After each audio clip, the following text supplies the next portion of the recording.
Unstuck by Matt Gosselin.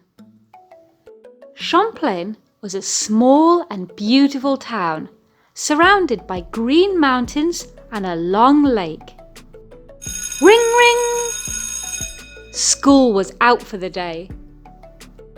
Robert and his older sister walked home from school.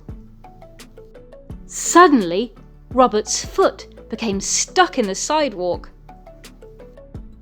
He tried and tried, but couldn't get his foot free. "Help!" Robert cried out. His sister walked back and could see his foot was stuck. She said, "Listen, Robert, I'm bigger than you. I'm stronger than you. I'm smarter than you. I'll get your dumb foot unstuck. Just promise me one thing."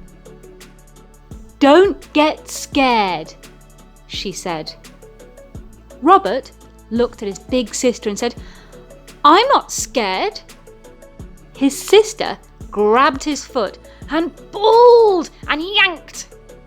She grabbed his knee and pulled and yanked.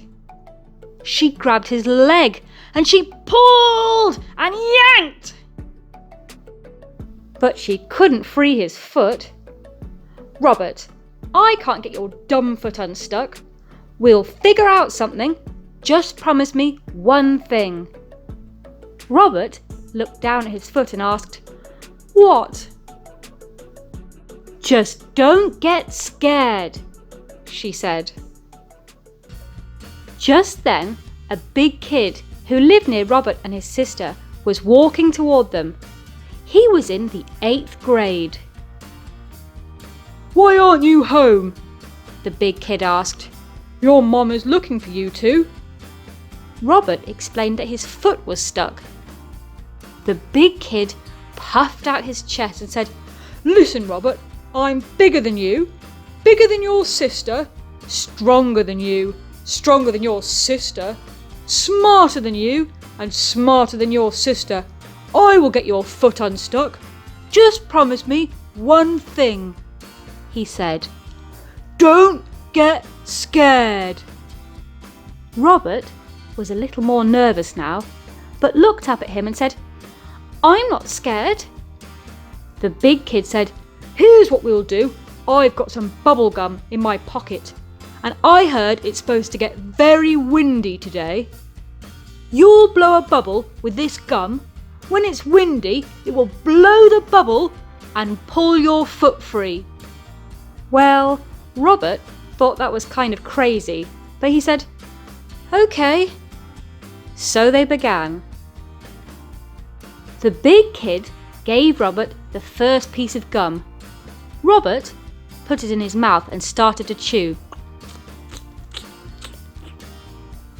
Robert chewed the gum and was just about to blow a bubble when the big kid said, "Wait a minute, let's put in 2 pieces of gum."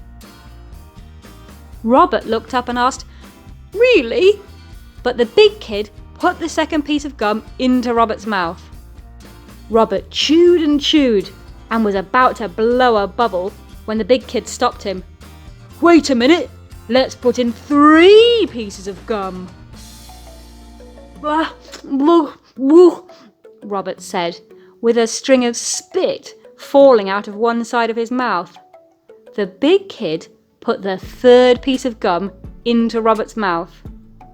Robert chewed and chewed and was about to blow a bubble when the big kid stopped him. "Wait a minute, let's put in 4 pieces of gum."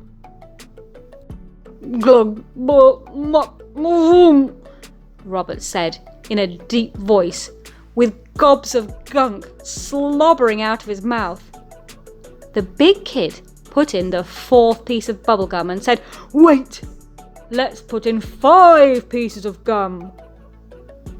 Robert muttered something that no one understood, and he began to blow the bubble. The bubble started small. Robert breathed in through his nose and blew more air into the bubble. It was much bigger. Robert closed his eyes, took another deep breath, and blew as hard as he could into the bubble. He opened his eyes. The bubble was so big that his sister could no longer see Robert's head. Just then, the wind began to blow. The wind blew the bubble this way and that. It threw his body all around. The wind blew and it blew. The wind blew so much that the gum popped out of Robert's mouth and soared across town like a hot air balloon. In the nearby town of Plattsburgh, a mom was walking her baby. As she pushed the stroller, the baby pointed to the sky and said, "Mama!" "What are you looking at?" Mama asked, as she turned around just as a giant gum bubble smothered her face. The next day in the newspaper, back in Champlain, the big kid looked at Robert and said, "Robert, I can't get your foot unstuck, and I'm all out of bubble gum. We'll figure something out. Just promise me one thing.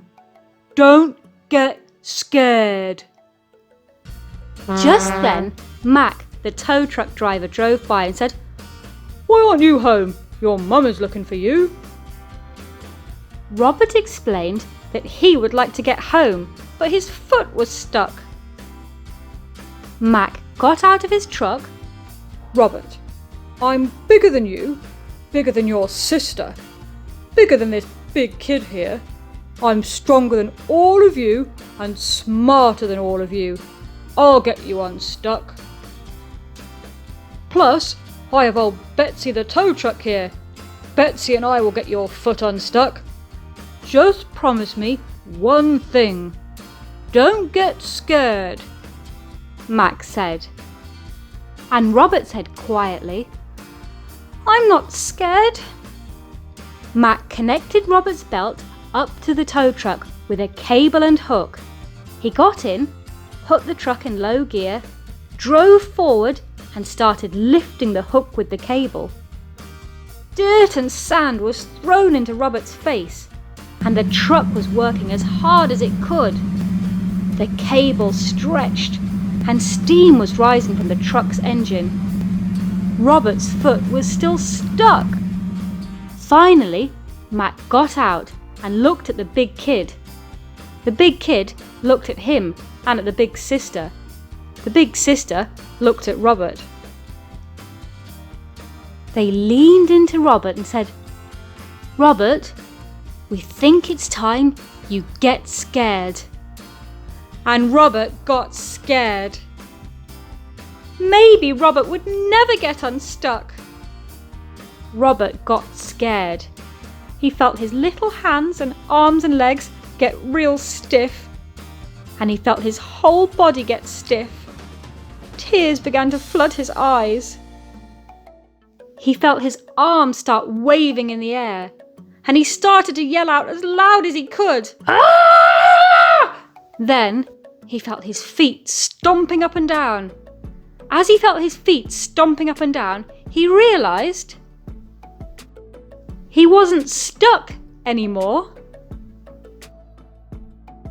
Robert's sister, the big kid, and the tow truck driver all said, "You see, Robert, we told you that you didn't have to get scared." But deep down inside, Robert knew that sometimes the best thing to do is get scared. The end. We hope that you loved The Story of Stuck by Matt Gosselin. Buy the book and read along. Available on Amazon.com.